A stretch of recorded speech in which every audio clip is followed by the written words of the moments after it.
This is not 99% Invisible, but I'm still Roman Mars. Every time my kids get in the car with me, the first thing they do is they crank up the AC. The kids run hot. I can't explain it. Doesn't matter what the weather is like outside. That's what they do. And then the next thing they do is they ask, can we turn on Dear Hank and John? Dear Hank and John is an advice podcast featuring Hank Green and John Green, who I'm guessing you already know. They are both YouTube pioneers, educators, podcasters, #1 best-selling authors, and they're just also simply great and kind people whose creative output and charity make the world a better place. The Dear Hank and John podcast is my twins' favorite, and so when I noticed that the show sometimes has guest hosts, I offered myself up as a substitute, if nothing else, just to impress my kids. I had such a good time, and we covered a lot of design and science stuff. I'd like to share it with you. Enjoy.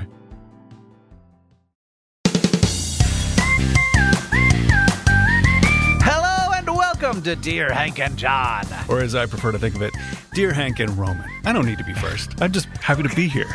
It's a podcast where two brothers and sometimes a brother and a guest answer your questions, give you dubious advice, and bring you all the week's news from both Mars and AFC Wimbledon. Roman, I heard that once you were at a bar and you were ordering drinks and you just held up 2 fingers and then the waiter brought you 5 drinks. Do you know why? Because I'm Roman Mars. Because he thought you were using Roman numerals. Because it looks like a V. I love it. It works now. Everyone, I'm sure that everyone always thinks you're using Roman numerals. I didn't even think about the fact that your name was Roman Mars until I was writing that joke. I was like, wow, Roman Mars, what a name. Well, thank you. I'm a big fan of Mars. Is Mars a Roman god or is he Greek? Mars is a Roman god. I think Ares is the equivalent in Greek mythology. Yeah. That's definitely something you should know. It is, yeah. When most people are making fun of my name, they'll say, oh, is it 99% Invisible with Greek Ares? That's what they usually do when they're trying to do a little thing. Yeah. Well, I'm glad I didn't do that. I could easily have come up with that joke, but I didn't. It didn't even occur to me. Roman Mars is the host of 99% Invisible, a legendary podcast that continues to make lots of really amazing content. Whenever I think to myself, I'm bored, I don't have anything to do, I think, but I haven't listened to every episode of 99% Invisible, so there is acres of curiosity and happiness to be had just around the corner. All I have to do is push like 6 buttons in a row. It does require 6 buttons, unfortunately, these days still. but still, yeah, I'm grateful you listen. That's great. Well, I should be able to set up some kind of shortcut where I can just like tap my glasses and your voice begins. Well, I should say that Dear Hank and John is like, between me and my twins, we listen to this in the car, like exclusively. And this is like a very big deal show to them. They do not listen to 99% Invisible. Like they have no interest in it whatsoever. They only listen to Dear Hank and John. So this is like a real honor to be here. And they will be so excited. Well, that is an honor to be your family podcast. How old are they? They're 15 years old. I have twins, Maslow and Carver. They're 15 years old. I haven't come up with one for my 5-year-old yet. Yeah. Because our tastes do not consistently overlap when it comes to podcasts. Or many things, I would imagine. Yeah. A lot of the music he likes, I'm like, wow, that's great. I didn't get a true love for pop music, like kind of teeny pop music, until my kids sort of entered into that age of like 5, 6, and those Disney Channel theme songs, you're like, these are really good. Somebody worked really hard on this. Like, there's no doubt in my mind that like there were experts involved. Exactly. I like that about your work too, that it reminds me that there are experts involved in so much, and that oftentimes I will see a decision that was made, and before listening to 99% Invisible, I might look at that and be like, what a stupid thing that choice was. But now I listen and I'm like, I bet there was a very good reason why they did it that way. Yeah. Yeah. I mean, that's kind of the premise of the show, or why it's called 99% Invisible. It's about design, is that most of the time when it's good design, you don't notice it's invisible. The things that work, you don't notice. And the things you bang your head up against, you do notice. And so you kind of run across bad design a little bit more, like there's more friction with bad design, and you think about it and hate it and stuff like that. And it is probably likely that there is, like a good amount of of thought that went into even the ones that you don't like for some other reason, some other constraint. Yeah. It's bad for me, but it's probably good for like That's right. the flow of water or something. Exactly. Because it turns out it's important. Gosh, it turns out it's really important to get the water out of the cities. It is. That's one of the most important It's a things. very expensive problem. Exactly. So I've learned a great deal from you, and I appreciate. And also, I've learned a lot from just how you work and the work that you do and the creative enterprise that you have created. I love hearing from a variety of voices on 99PI and like that you have been able to take this thing that was in your head and make it a thing that other people can do as well. Oh, thank you. It seems like that's the case anyway. I assume that Yeah, you don't no, have like 100% control over everything that happens on the podcast. Yeah. No, we try to build a little community around people and promote people. And Yeah. I'm just a huge fan of podcasting and radio in general. Like I got into this because I really truly loved it. I love the sound of people's voices. I love them talking. I love learning new things. I'm a sponge for that sort of stuff. And so anytime we can sort of create more of that in the world, I'm super, super happy or like promote whatever it is. It makes me really pleased. Yeah. Speaking of design, I have a question. It comes from Chrissy, who asks, "Hi, guys." That was not specific. Chrissy didn't know who she was going to reach. So there are a ton of people in the world who do not enjoy the task of flossing or brushing their teeth. Do you think it would be possible to create a Roomba for teeth for all of us lazy people out there? I get that it would be expensive to accidentally swallow a tiny robot, but there must be a way. 9 out of 10 dentists recommend Chrissy. I don't think it's a good idea to have it be a tiny robot. No, I don't think so either. But that doesn't mean that it's not a good idea. In fact, I was like, I wonder, somebody must have thought of this. Somebody said to themselves, the toothbrush is 500 years old. There has to be a better way to do it. And indeed, I can't remember what it was called, but it looks like a mouth guard that you stick in, and it's on a wand. Yeah. And then it just like jiggles. Mm-hmm. And then you turn it upside down and it jiggles your bottom teeth, and you're done in 30 seconds, it says. It's like, it's in part pitched as an efficiency play where it's like, you spend too much time. Are you tired of all the time you waste? A minute a day brushing your teeth? Cut it in half. And also it's pitched as your children are terrible at this, don't let them be. Yeah, the sort of idea of a robot sort of violating your personal body space to make you floss seems like a big mistake. but there have been real changes in toothbrushes in particular. Like for a long time, those like toothbrushes were really skinny. The handles were really skinny, and they were the big innovation in toothbrush design was like the Reach toothbrush in the 70s. That was angled, but it was angled like a dental. Do you remember the advertisements? I kind of do, like where you can either get a flip top head or you can get a Reach toothbrush. Right, but those were made to look like dental tools that somebody else used on you, not for you to hold in your hand. They were kind of like a weird, like it was mainly using the aesthetics of a dental tool, and then much later on they came up with the fat handle toothbrush because they realized that sort of hand kinesthesiologists felt that toothbrushes were like a little too narrow and they would roll in your hand and stuff like that. And fat toothbrushes came around, and the big objection to fat toothbrushes was that a lot of mid-century modern homes had actual toothbrush holders in your bathroom that were like built in by the construction company, and they didn't fit. It was like it was a tile that was meant to like modularly exist with all the other tiles. But those did not fit fat toothbrushes. Yeah, and you can't just go get like an angle grinder and just open it up a little bit. And so that was a big like moment of friction when they introduced the fat handled toothbrush. And I remember when the fat handled toothbrush came out, the company that released them, actually you could mail in for a little stand to put your toothbrush on in case your home didn't have the right sized toothbrush holder. So these are the cascading effects of like any type of device that you get and how it interacts with the rest of the built world is a fascinating thing. And now you can use that little toothbrush holder to hold your mouth scrubber. That's right. That you like on the end of a wand that you just shove into your mouth and sit there while you, I assume, listen to 99% Invisible I don't think the big mistake here is efficiency. I've never seen anyone create enough efficiency in their life to do something really great with that. So just take your time, do your toothbrush. I find that I floss a lot more when I have some kind of dental problem, and I think that flossing is going to keep me from the edge of oblivion. Right? Yeah, that's probably the wrong way to do it, but yeah, I agree. Exactly.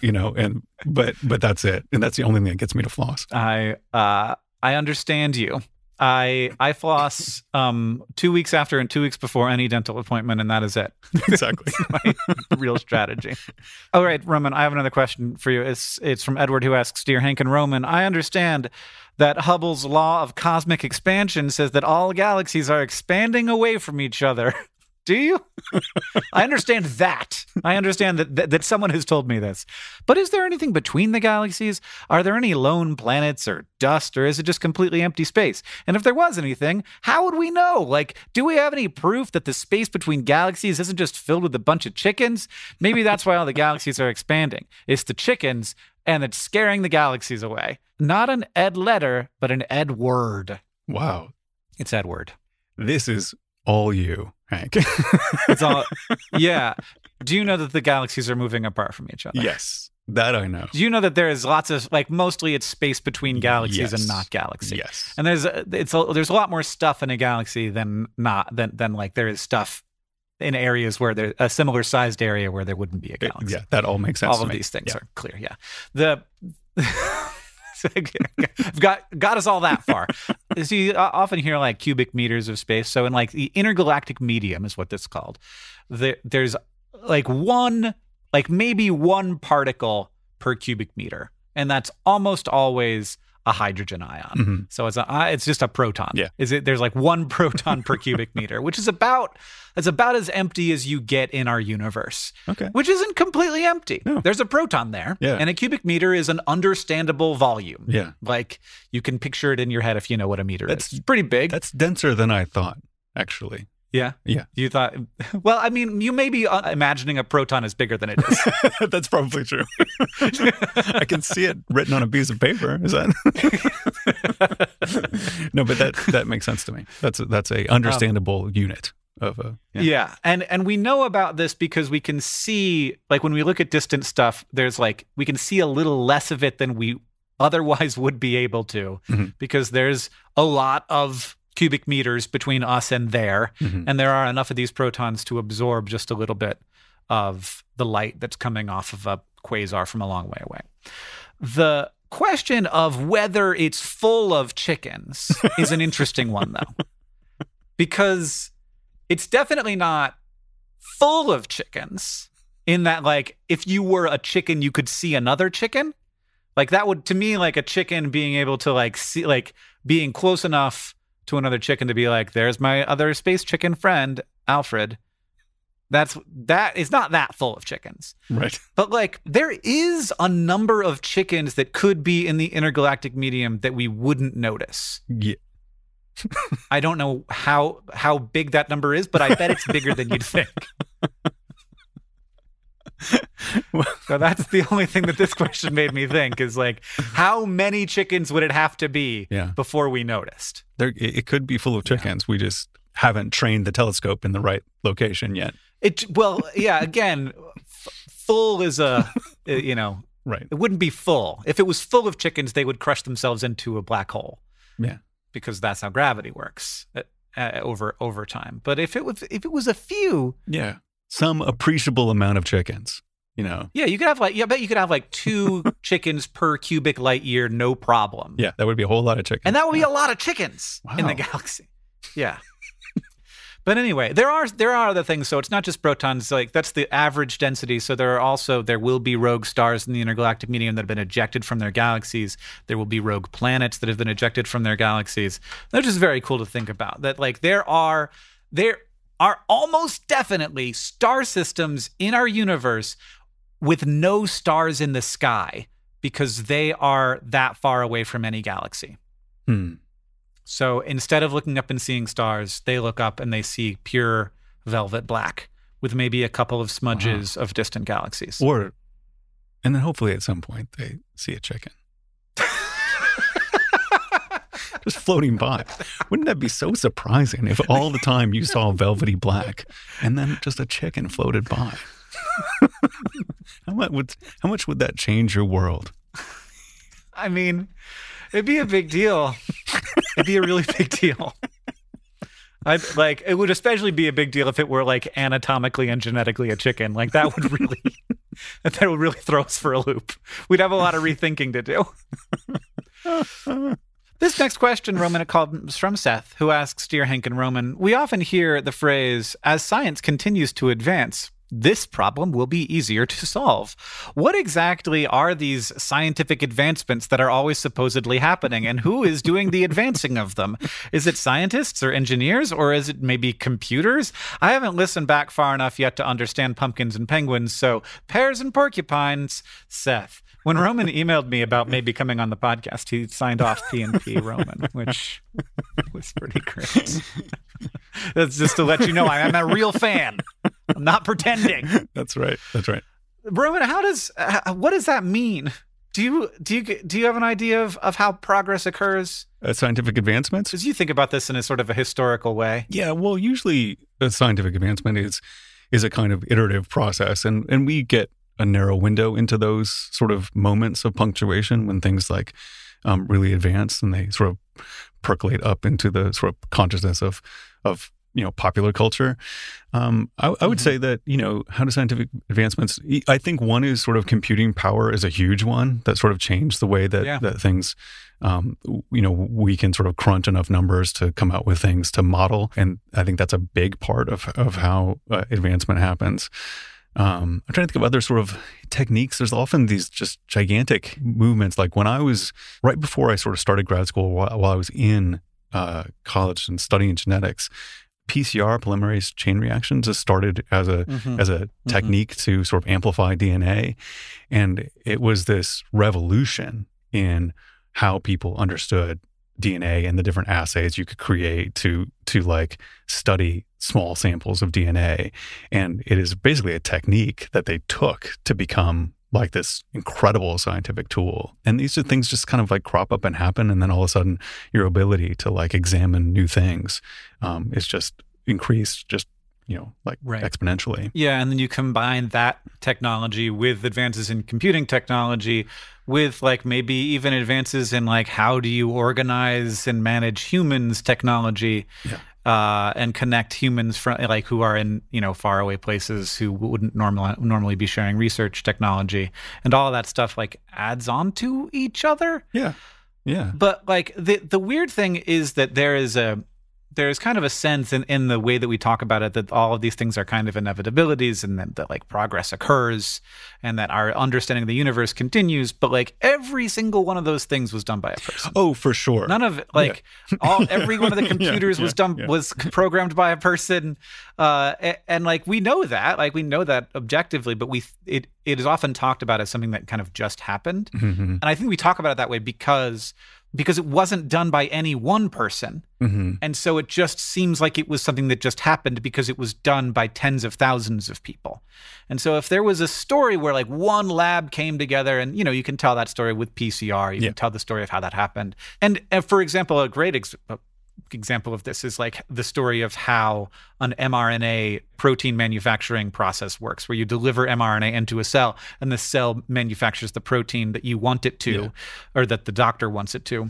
And like that, is a many decades long process of figuring out how that works. And it allowed us to create COVID vaccines really fast that were really effective, that have saved, millions and millions of lives.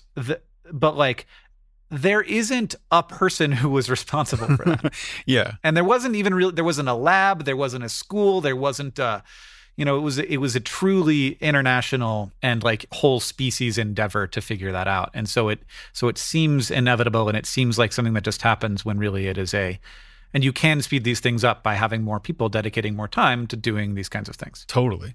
And that's one of the best parts about progress in science. And one of the things that, on the show that I do, we don't tend to cover kind of new design. We tend to cover, it's basically a history show, wrapped up in this idea, because I'm much more interested in the effects of these types of things rather than, and how it sort of what it says about us as humans and society than, the story of a great person coming up with a great thing. Sometimes those stories are fun to listen to, but they don't really sort of tell you the whole story of most things when it comes to progress. Yeah. I have a question here. It's from Alice. And I don't have an answer. I have a couple of answers that I think are probably bogus. Okay. Dear Hank and Roman, what was the first thing bought on the internet? And more importantly, I think for this conversation, do you remember the first thing you ever bought online? Yours from the Information Superhighway, Alice. Good old Information Superhighway. It is quite a highway. It is, the speeds have, I feel like maybe we need a speed limit. In fact, sometimes I do have a speed limit, like when I'm on vacation, like the internet's really bad at the hotel I'm at, or on an airplane and the internet's really slow, or I don't want to pay for it, but I still have my computer. I'm like, actually, this might be better. 56K might have been the ideal speed for information to enter into my device. Maybe we should stick with that. It does sort of limit to the limiting the pipeline just sort of changes what you decide that you're going to. I feel like it makes me more productive. Yeah.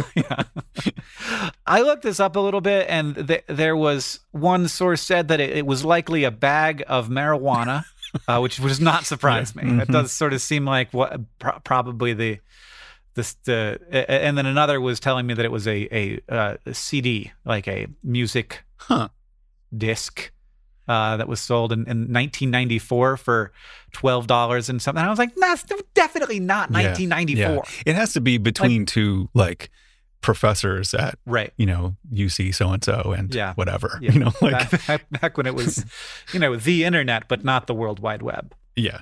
And I'm sure people were kind of doing transactional stuff on bulletin boards before the web was really a thing. Do you remember what the first thing you bought was? Because I do. Oh, interesting. Well, why don't you tell me yours while I think of mine? Because I think I know what mine might be. I might trigger something for you. I was on CompuServe, or possibly America Online. Okay. I think it was CompuServe, which would be cooler. If you say so. And I sent a $5 bill in an envelope through the mail to acquire a Magic the Gathering playing card. Wow. Yeah. Pretty good. Which is a lot cheaper than it would have cost if I'd gone to Enterprise 1701, which was the dork store in my neighborhood where they sold Magic the Gathering cards, which I believe they eventually did have to change that name because I'm pretty sure they were not affiliated with the Star Trek folks. I think mine is pretty similar. I was, I mail ordered things a lot because I was super into zines and punk rock, 7-inch singles and CDs and stuff like this.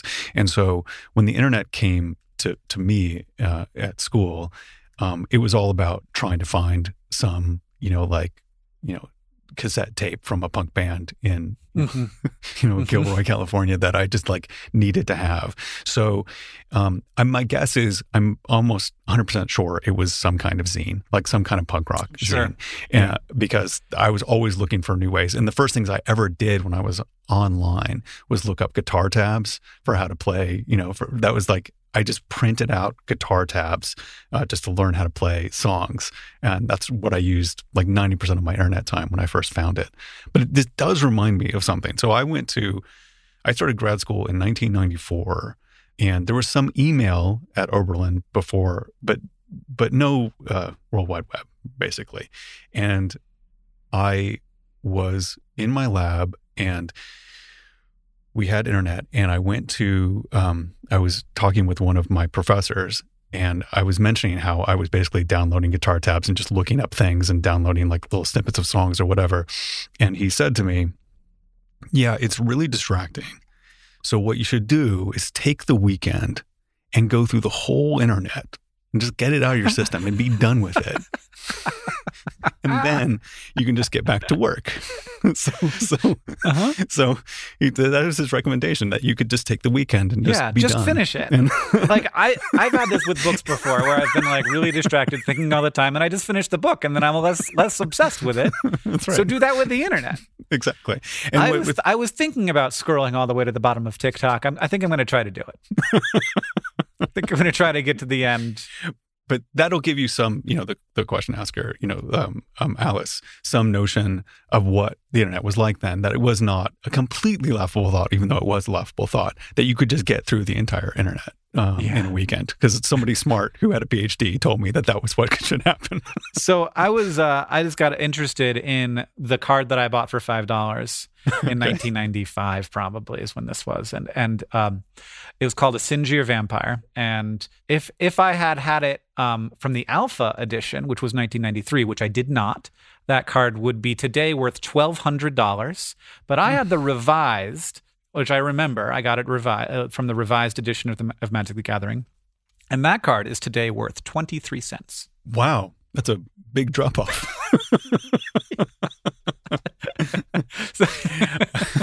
So as with most things, the one that you had probably wasn't that valuable. My kids play Magic the Gathering. One of them in particular is pretty obsessed, and every time I get them a box or a pack of something, they'll go through and assess their values, which is a huge part, I think, of Magic the Gathering, is just assessing the values. And they'll say, well, this one is worth, like $30 and almost pays for the whole box. And I was like, it's only worth $30 if you sell it or do something instead of keep it in a pile in your room.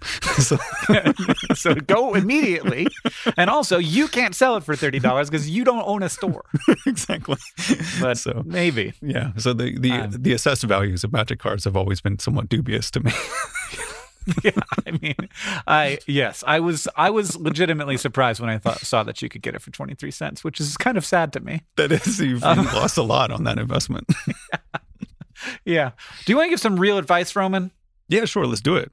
This is from Steffi, I think, who asks, Dear Hank and Roman, I am a high school senior planning to go to college next year, and I've narrowed down my decision to 2 schools. They are both large in-state university with a variety of majors and programs that I am interested in. And they both have good food. How should I choose between these 2 very similar schools? Stefanitely stumped Steffi. It was Steffi, because Stefanitely. Yes, that's right. Makes me think it was Steffi. How do you choose? What do you do in this situation? You got 2 options. They're the same. You have to choose between them. I mean, because I know what I'd do. Oh, interesting. So I'm hoping that she went to both of them. Just to check them out, because there's more than just food. Just spend a little time there. Yeah, I mean, because there's a vibe at each of them. So how would you choose between 2 similar or almost the same things? There's a vibe, but here's what I'll say about my experience at my very small school is that there was a lot of vibes. So you go and hang out with one group of people, it's a very different vibe from a different. There was probably 40 different distinct vibes at a school of 2,000 people. So here's what I do. When I'm at a restaurant and all the stuff looks good and I'm having a hard time, I pick the cheaper one. So I think there probably will be a slight, you apply to both these schools. At some point, somebody's going to tell you how much they cost. And I think you should go with the cheaper one. I think we don't do this enough, especially with education. I don't think we buy on price. We should do it more. We should put some pressure on these institutions to maybe think about how much they're charging rather than all of the different food options they provide. Because their current trajectory is that they're just going to keep charging more forever because apparently we don't care. But I think we should care. Yeah. I think that's totally true. I think I would be much more inclined to think about the area around the town. So I thought about this too, Roman, and then I remember my college experience when I never left campus. I really did. So I went to grad school at the University of Georgia in Athens, Georgia, and I went that's a nice town. to Athens, Georgia to go to Athens, Georgia, as much as I went to go to grad school there. I mean, I had a major professor that I was following and I wanted to do research in his lab, but I would say, get the local paper, or I guess it's probably not local paper anymore, but get some kind of information. Go to the local website that they have. Go to thetown.com. And compare the 2 as to what band or activity or thing is happening next. Just whatever, what's your favorite, something that you would love to go to. Yeah. And that was a huge part of my grad school experience, less so college, because I was kind of I was at Oberlin, and Oberlin's kind of its own community. You can get out to Oberlin, Ohio, but it's it's kind of its own thing. But if you're in a town, which most of these big schools are in a a bigger city or a bigger town, or often are, look for an activity and see which one like guides you a little bit. Is if like a band coming through, a comedian coming through, something like that. Because that's one of the things that I just loved about that time in my life, was doing that sort of stuff. But I think mostly whatever you choose is going to be fine. This is the thing. I mean, like there's no decision that impacted me more in the rest of my life than where I went to college. But at the same time, it kind of wasn't that important of a decision. Like, Yeah. it's, like, I don't know. I would have had a very different life.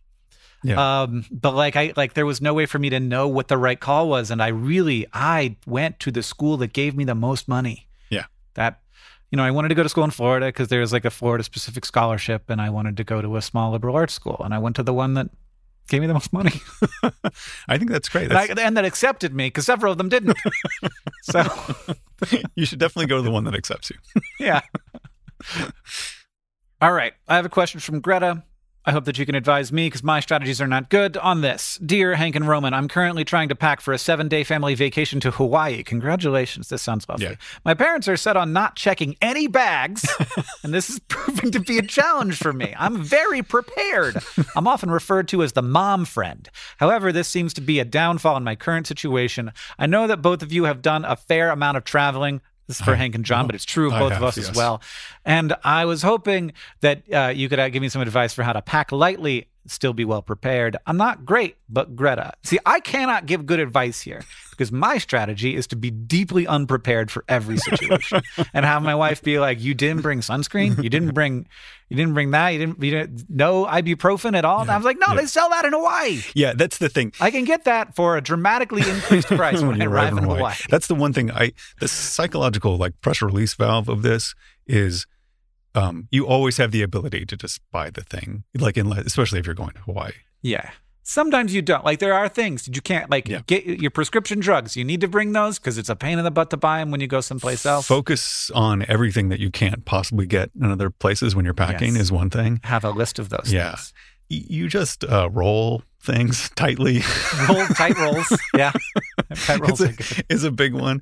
Focus on the things you need. I just did a vacation to Hawaii with only carry-on bags, and it worked out okay. You don't need a lot of things. You just need kind of a couple of swimsuits and a couple of some clothes. And most places have, if you stay at an Airbnb, have places to wash things, or whatever. Yeah. Or you can take one of those fantastic outdoor showers, and and so you rinse your stuff off. Just put your clothes on in there too. Just hang it over the balcony, and you're going to be just fine.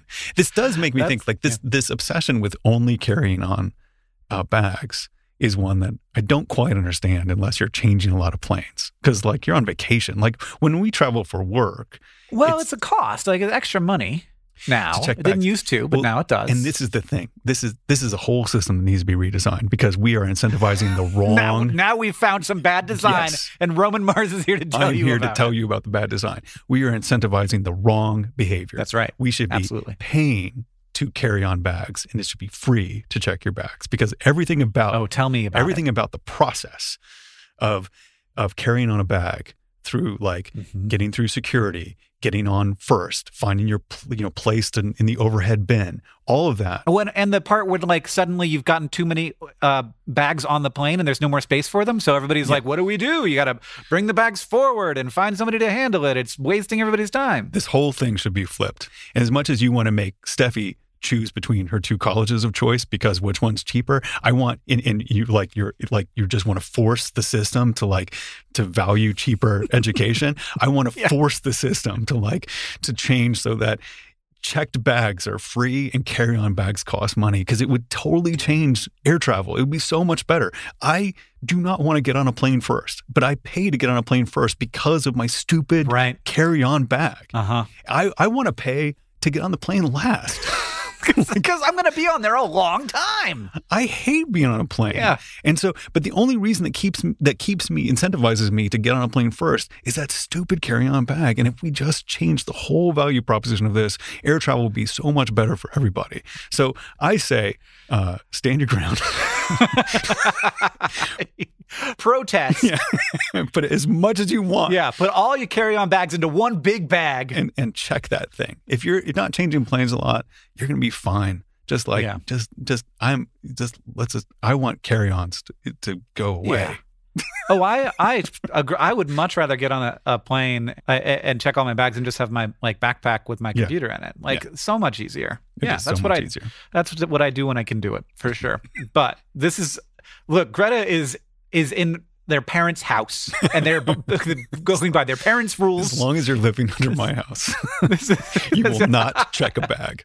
As long as you are living in the basement underneath the house part of my house, the cupboard under the stairs, I say you just tightly roll things, split things between. It was a big moment for me.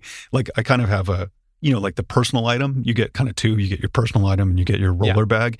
Mm-hmm. Is to take those soft items from your suitcase that won't close, that your roller bag suitcase, and just stuff them in your backpack. Oh, yeah. It's split up the ideas. My backpack is always full of socks because I've got my camera in there and my laptop in there, and there's hard things. And I'm like, no, you got to throw in some padding. It's like the styrofoam peanuts, except it's my socks. And you always wear the bulkiest items, wear the bulkiest items, or don't this is a thing that I actually did take me a little while to learn.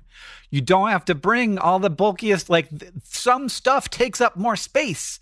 Yeah. So just look and see oh, that hoodie's thinner than that hoodie. And I'm going to Hawaii. So why am I bringing a hoodie? I wear boots. Since I was a punk rock kid, I always like to wear boots. Yeah. And so I feel comfortable in boots. And so you wear the boots. You don't pack the boots. That's just the way it is. Yeah. I get around all of this by bringing by wearing the same outfit 4 or 5 days in a row. Yeah. Which is not what Greta wants to hear, because that's not going to be helpful for them. And it really is what vacation is for, is to do things that you wouldn't necessarily normally do, and you'll be fine. Yeah. Hawaii is a chill place to wear the same thing over and over again. And also, they've got stuff for sale. They do. Which reminds me, this podcast is brought to you by Hawaii. They would like you to buy whatever you want there. They've got everything. They think you shouldn't bring anything in your carry-on. Just come, buy everything, get a suitcase while you're there, and bring it back. This podcast is also sponsored by Mid-Century Modern Toothbrush Holders. They're very skinny. Bad idea. Also, this podcast is brought to you by the cheapest entree on the menu. You'll see it on Hank Green's plate every time. This podcast is also sponsored by that one space chicken. When you're looking out into the velvety blackness and you see that one space chicken, your life will be made. Nothing will ever look the same again. All right, before we get to the news from Mars and AFC Wimbledon, I want to ask a couple of more questions. Do you use Twitter, Roman? I do. Can I ask you a Twitter question? Yeah, sure. Okay. Go for it. This is from Nathan, who asks, what is Twitter? Okay. I don't have any social media, and my parents and friends never had Twitter, so I don't really have any frame of reference for what it is. What does everybody do on Twitter? Is it important? Why does it seem like all the famous people are on Twitter, and why do they always seem to be arguing about stuff? The best I can come up with is a name-than-specific sign-off, Nathan. Trying to get something in there. Yeah. Anyway, what is Twitter? What is Twitter? Why? Okay. What is Twitter? What does one do on Twitter? Yeah. Is it very important? Those are my two favorite parts of the question. What does one do on Twitter? Here's what one does on Twitter. You send out short thoughts that are less than 280 characters, which is probably 3 sentences max. Yep. And then you send them out, and then people have responses to your short thoughts, and then you have a conversation that is limited in how much you can say at a time, which is maybe not the best way to do it, but it does create a particular dynamic that is very Twitter. Yeah. Is it important, Roman? I'm going to say no, in the capital I importantness of things. Yeah. If it did not exist, would the world move on pretty much as it is? And I would say it would. Yeah, however, right. As a source of sort of misinformation, and there was some different very important people who were denied Twitter at different times, and it seemed to matter a lot. In that sense, that it is important. Were it all to disappear, I don't think the world would change all that appreciably, and if that's how you measure importance. But it's hard to measure importance. That's a good measure of importance. What is the thing that would matter the most if it disappeared? Aside from like air, like that would be like the main one. If the atmosphere disappeared, so the atmosphere is very important. Yeah. Well, I mean, besides things like gravity and whatever. Right. I mean, I would say like human made. Internal combustion. Yeah. That would definitely. Yeah. A lot of sudden problems. Yeah. If internal combustion engines disappeared, or like all of the gasoline disappeared, it would all kind of stop working pretty fast. Or plastics, if that stuff, like things like that would be. Yeah, the computers would all stop working if there were no plastics. Really immediately. Silicon. So with Twitter, a lot of people on Twitter, they probably don't need to be on Twitter, all the famous and important people that you reference. I mean, that's sort of like you sort of camp out a spot even if you don't really need it. And most of them really don't. And I find that people kind of go through these like cycles of using Twitter when they need to promote versus times when they don't. And I'd like to think of myself as that kind of person, but in fact, I'm a person who has used Twitter pretty much every day for pretty much the last 10 years. To me, it's the most natural social media platform. I'm not on Facebook. I don't sort of think sort of visually, so I'm not very good at Instagram either.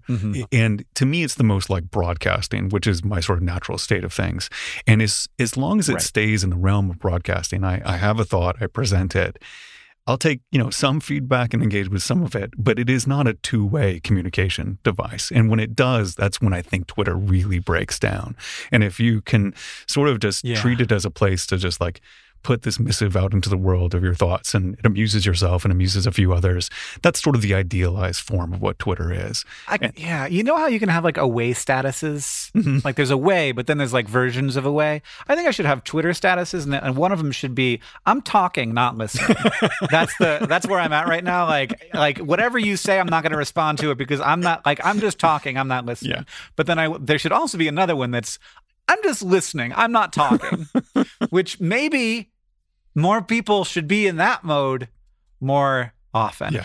It's a really interesting thing that like Twitter and I think you kind of put your finger on something there, which is that it is a broadcast platform. It's not really a social media in that you're not trying to reach the people who you are social with. You're not trying to reach friends or family like Instagram or Facebook might be more set up for.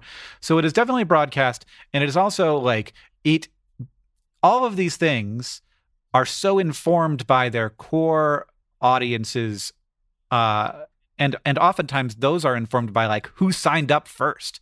So a lot of the structure of it is based on who was there first and what grew out of that. Now, it's not all. There's certainly lots of different sections and vibes on Twitter, but there are a lot of people who think that Twitter is very important because they are a part of a group of people who imagine themselves as very important, just like politicians and journalists and, people who do the broadcasty thing. And they all kind of have to be on Twitter. They are talking to each other. They are understanding what people are interested in and talking about so that they can talk about those things in their news articles and op-eds and continue this sort of like this part of the world's like progress in imagining things differently. And that is important, but it also, I feel like, has sort of like coasted off on its own into a land that is pretty different from where a lot of people are. Yeah. But if you're like a sort of a news consumer, a person who consumes a lot of news, then like you have coasted off into that land along with them, which I certainly have. Same. I kind of use it as a filtering device for like what people are talking about. Although it has a real hit miss ratio that gets really skewed sometimes based off of that. But what is the article everyone's talking about for one thing, but then occasionally like something will trend and you're like, and it's trending because it's trending, and then it's trending because it's trending because it's trending, and everyone needs to comment on a thing. And maybe people don't need to comment as much about anything. Like, I just want a button that changes my Twitter handle to Hank Green. Just listening. Just listening. I'm here. Just not in the talking mode. Leave a message after the beep. Yeah. Yeah. Turned all of Twitter into an answering machine. I read whatever's on Twitter 3 days later. That's what, oh man, that would be a great Twitter. Just show me Twitter 3 days later where I'm like, I can't do anything about it now. It's done. Happened. Yeah. It's way less stressful that way. That's how everything used to be. It was the news 3 days later because they had to get on a horse to get to you. Yeah. It changes your dynamic with current events when you just wait and like just see how things play out. And I think that's probably like a good thing. Some things like it's good to know that, you know, President Lincoln has been shot, you know, like pretty immediately. But like a few things, it would be good if maybe you just let them digest instead of reacting to them. And Twitter kind of facilitates that quick reaction. And I don't know if it's really that helpful. This next question comes from Peter, who asks, Dear Hank and Roman, with all of the news and excitement around the James Webb Space Telescope, it reminded me of a question my wife wanted to ask you. What's the difference between a telescope and a camera?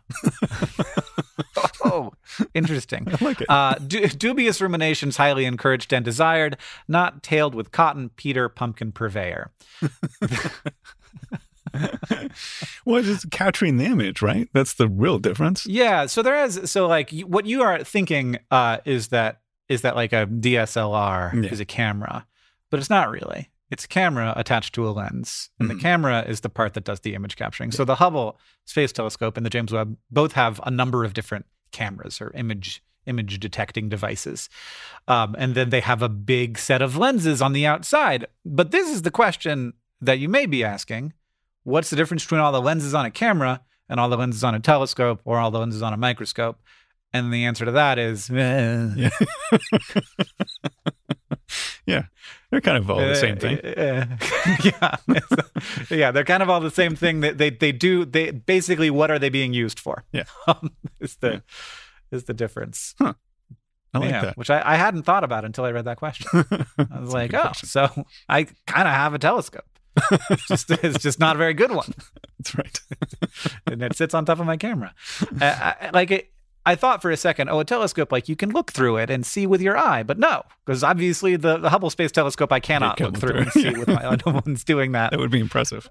At L2 with the Webb, you know, you're not like out there beyond the orbit of the moon, hanging out, looking through, doing the Galileo thing, drawing pictures and sending them back to Earth. I like that. Be a good job. Yeah, you'd be the first person to see the chicken, at least. Two chickens, exactly.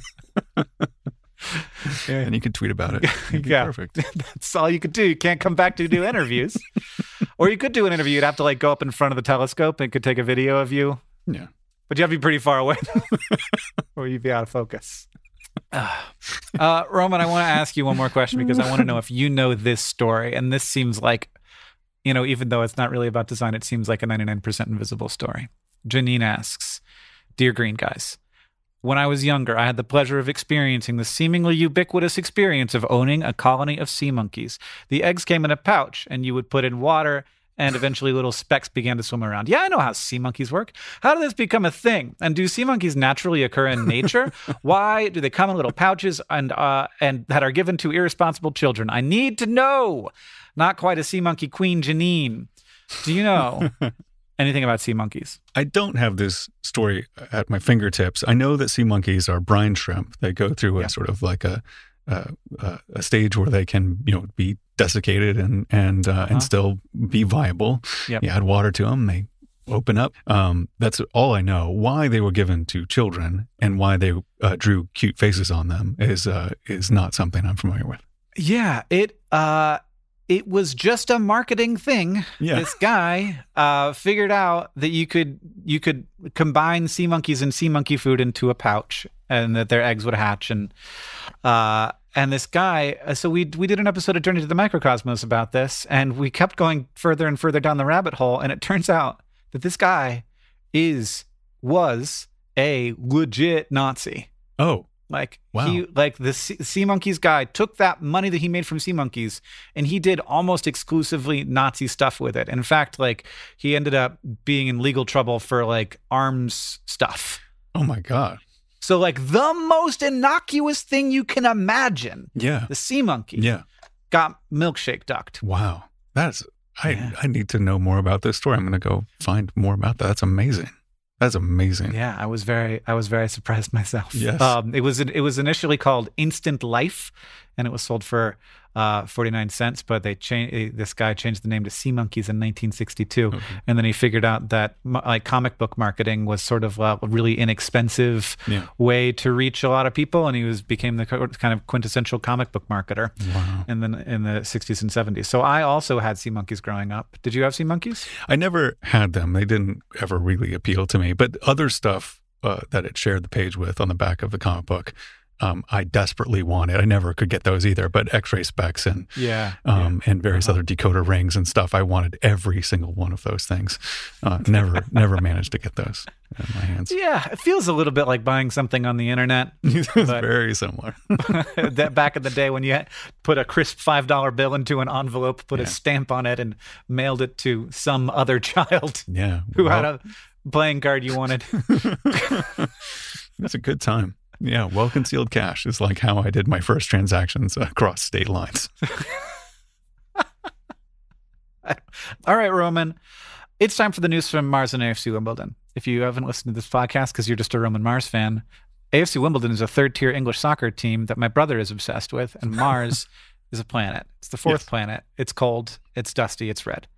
I know vaguely about AFC Wimbledon because I was at my mom's 70th birthday party recently, and so I was hanging out with John, and the news is bad. Oh no! This whole year has been very a bad. Real roller coaster because at the very beginning, it was the first year in which there was no relegation like risk and everything was doing well. It was a lot of ties, but things were doing well, and I was following along, and then pick up in the last few months, and it's just scary. They are currently in the midst of the longest no-win streak in the last 10 years of their league. Wow!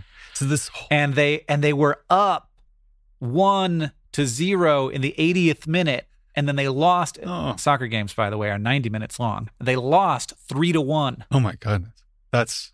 So there were in the last 10 minutes, the other team scored 3 goals. That's heartbreaking. It's heartbreaking. And I was in the house with John, and he was like, good thing I don't feel negative emotions about football outcomes anymore.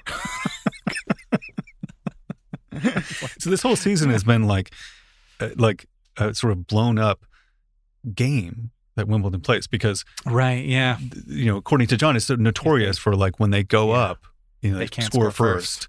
Then they lose, and the whole season they scored first, and now they did well in the beginning, and now they just Well, it's tough to hear. It's not looking great. They're still out of the relegation zone as of this recording, but only just. And I thought that they won that game because my dad said, "Oh, AFC Wimbledon won," because he had just looked at it when there was 80 minutes in, and he was like, "Well, I assume that's going to go out okay." Yeah. Anyway, it's not great. But in the news from Mars, great news, very exciting, very interesting. The Perseverance rover is about to go on its first real long drive. Yeah. So it's going to drive. So it's been there about a year. It's about to drive up to a delta that sort of spilled into the crater that it's in. And to get there, it has to sort of drive around this area that's sort of rocky and sandy. They don't want to drive on. It's going to be a 3-mile long drive. And they're going to do that 3-mile long drive. They're very specific about this in their language and how they talk about it. It's going to be faster than any rover has ever driven 3 miles before because they need it to sound like it's quite fast. And it is quite fast, but it is going to take 30 days to go 3 miles. But that's very fast. It is. And there will be some stops along the way. And it's a lot faster than how Curiosity would do the same thing because Perseverance can actually drive itself a fair amount where you just say, go here, and it can look ahead of itself and kind of choose a path that doesn't have a bunch of rocks that it's going to get stuck on or sand that's going to get stuck on. So it knows more about how to do stuff, and we don't have to be in control of it as much. It's really cool. And the driving 3 miles is to get to this new place, is to study something in particular? Is it just to do 3 miles? What is the... It's to get, they don't want to just make it go. No, it's to get to the delta. So a delta, so this is where a river flowed into a lake, basically, and that lays down layers and layers and layers of sediment and is a great place to see the geological history of the spot by all those different layers. It's also potentially a great place to find things that you wouldn't expect to see, whatever those may be.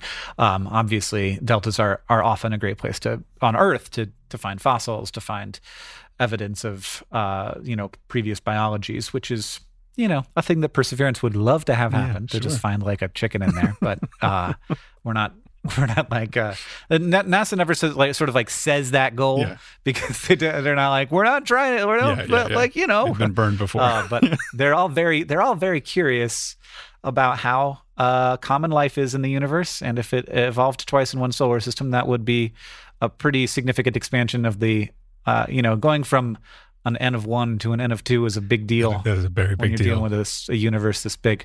So who knows? And it's a big solar system. There's other places we haven't been that are prime and interesting places for life to maybe happen. So they're just harder to get to because they're under giant sheets of ice around and moons around gas giants. Yeah. But yeah, super stoked for the Perseverance team doing this drive. So keep your eye out over the next month. There's going to be a lot of movement on Mars. You can check out the map at JPL's website. Just search for Rover Drive, probably. You'll figure it out. Cool. You know how to use the internet. Yeah. Roman, thank you so much for making a podcast with me. I assume that everybody who listens to this knows about 99% Invisible, but if you don't, you've heard enough that you're going to go check it out now, I assume. I would hope so, and I hope that anyone's hearing this who is here because of me goes and checks out the rest of Dear Hank and John, because it really is the thing that gives me and my kids the most joy. That's so cool. Yeah, I love it. I really do love it.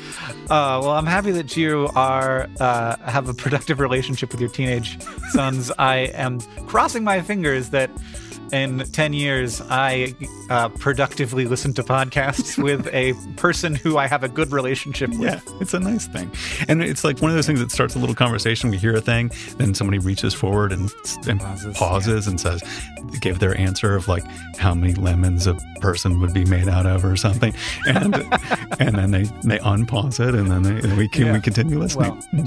Well, if you're listening, Mars twins, I want you to guess how many chickens you think there could be in a cubic light year before we'd notice. That's a good one. Okay. And then maybe we can have some astrophysicists comment on that as well. I'd be very curious to find out. It was a real pleasure. Thank you so much. If you want to send us questions, you can do that. Our email address is hankandjohn@gmail.com. We don't have a podcast without your questions, so we appreciate everybody who sends them in. This podcast is edited by Joseph Tuna Medish. It's produced by Rosiana Hals-Rojas. Our communications coordinator is Julia Bloom. Our editorial assistant, who helps me with things like the fact somebody asked, we didn't get to this question, what % foot am I? Like what % of my body is foot? The answer is about 3%. So Deboki helped answer that question for us. That's why we need her. The music you're hearing now and at the beginning of the podcast is by the Great Gunnarolla, and as they say in our hometown, don't forget to be awesome.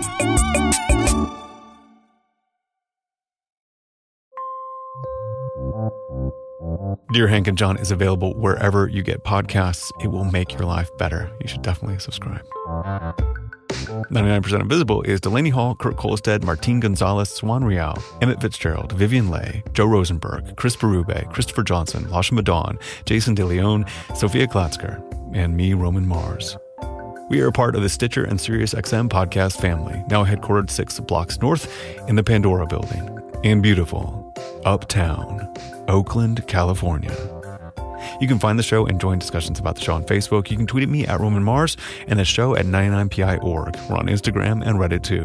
You can find links to other Stitcher shows I love, as well as every past episode of 99pi at 99pi.org.